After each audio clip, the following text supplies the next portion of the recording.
ये स्टूडेंट्स आज स्टार्ट करते हैं हम HDFS architecture. Hadoop distributed file system का आर्किटेक्चर।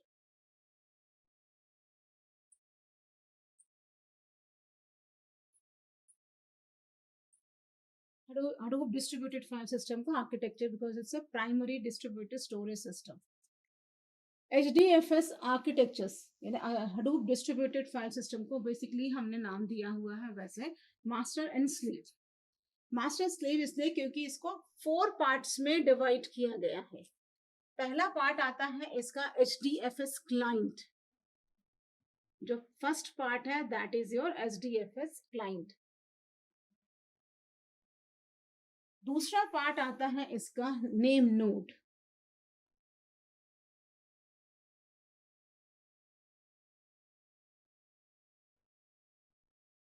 तीसरा आता है data node.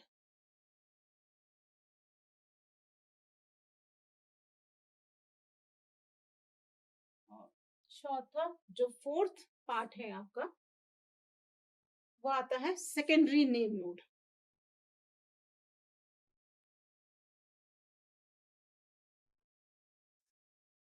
Secondary name node. So 4 parts में डिवाइड किया गया। बेसिकली हम इसको मास्टर स्लेव भी कहते हैं इस आर्किटेक्चर को HDFS के। सो इसको हम क्या कहते हैं, मास्टर स्लेव कहते हैं। मास्टर स्लेव में इस HDFS को 4 पार्ट्स में डिवाइड किया गया इसके आर्किटेक्चर को। पहला 4 पार्ट जो हम पढ़ते हैं वो HDFS क्लाइंट, दूसरा आता है इसका नेम नोड, तीसरा आता है इसका डेटा नोड और चौथा आता है इसका सेकेंडरी नेम नोड। अब इस आर्किटेक्चर को हम अच्छे से समझते हैं।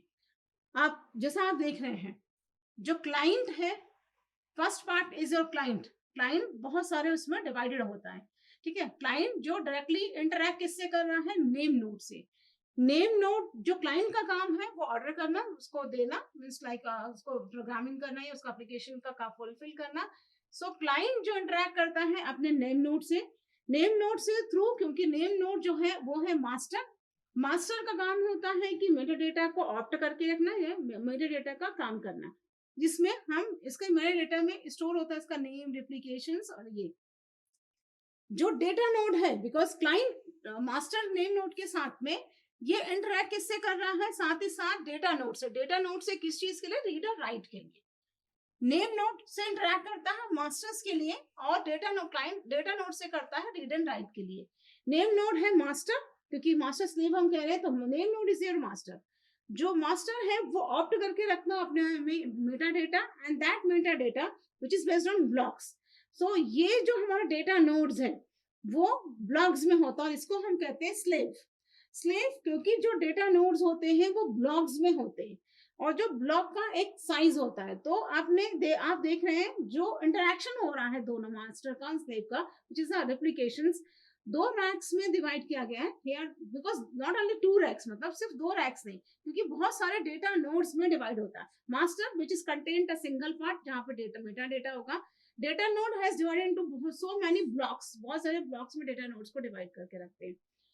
सो ये जो डेटा नोड्स होती हैं, जो डिवाइड्स होती हैं, इनको हम एक अलग अलग रैक्स में रखते हैं क्योंकि हम इसको स्टोर करके सेव करके रखते हैं। एंड क्लाइंट जो होता है इंटरैक्ट करता है फॉर किस which purpose, for read and write के लिए। जो सेकेंडरी नेम नोड है that is auxiliary, basically auxiliary name node कहा जाता है उसे, सेकेंडरी स्टोरेज के लिए होता है। सो क्लाइंट जो है हमारा, हम क्लाइंट के लिए क्या कहेंगे, यहाँ पे फाइल का सेगमेंटेशन हो रहा है।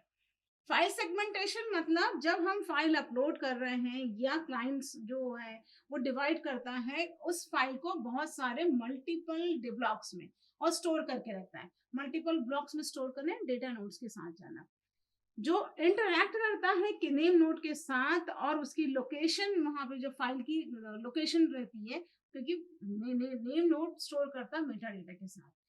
इंटरैक्ट करता है, जो क्लाइंट इंटरैक्ट कर रहा है आपके क्लाइंट और डेटा नोड के साथ, वो इंटरैक्ट कर रहा है रीड एंड राइट के लिए, ठीक। सो ये पार्ट हमारा हो गया क्लाइंट का, HDFS क्लाइंट का। नेम नोड मास्टर, मास्टर का मतलब होता है manager, manage the name space of HDFS, मतलब HDFS का नेम स्पेस को स्टोर मैनेज करके रखना। सो जो मैनेजमेंट है आपके डेटा ब्लॉक का, जो डेटा ब्लॉक आ रहा है उसको, मतलब डेटा के ब्लॉक्स को मैनेज करना और उसको मैपिंग रखना। मैपिंग किसका? मैपिंग इंफॉर्मेशन जो हमने स्टोर करके रखी उसकी मैपिंग उस डेटा ब्लॉक्स में रखना। ये हैंडल करता है क्लाइंट के रीड एंड राइट के, तो जब रिक्वेस्ट होती है उस टाइम पे, और जो डिफॉल्ट ब्लॉक साइज होता है दैट इज 64 MB। सो हम डिफॉल्ट ब्लॉक साइज लेते हैं that is 64 MB। Data node, data node ये है नोड, नेम नोड जब इशू करता है ना, जब नेम नोड कमांड देता है सो हमारा डेटा नोड परफॉर्म होता है। Basically this is master, this is slave.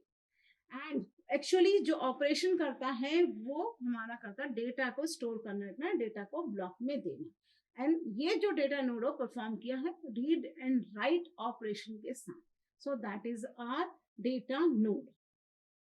Fourth ये आया आपका सेकेंडरी नेम नोड, हम इसको कहते हैं ऑक्सिलरी नेम नोड। यहाँ ये शेयर करता है नेम नोड के वर्क स्पेस को या वर्कलोड्स को। Fine. So architecture which is divided, जो आर्किटेक्चर है आपका HDFS का वो आ गया client, name node, data node and secondary name node के साथ। सो क्लियर, जो क्लाइंट है वो file segmentation, name node Meta data के साथ, डेटा नोड स्लेव के साथ क्योंकि ब्लॉक्स को रखना, सेकेंडरी शेयर करना इसके ऑक्सिलरी नेम नोड के साथ। सो क्लियर हुआ कि किस तरह से आर्किटेक्चर HDFS का काम करता है और कैसे ब्लॉक या जो रिप्लिकेशंस हैं या क्लाइंट अपना रिक्वेस्ट देता है रीड राइट के साथ, बिकॉज जब क्लाइंट रिक्वेस्ट देगा उस टाइम पे ही एक्टिव होते हैं। सो किस तरह से वो वर्क करता है आपका HDFS Hadoop distributed file system. Thank you students, आज के लिए इतना ही।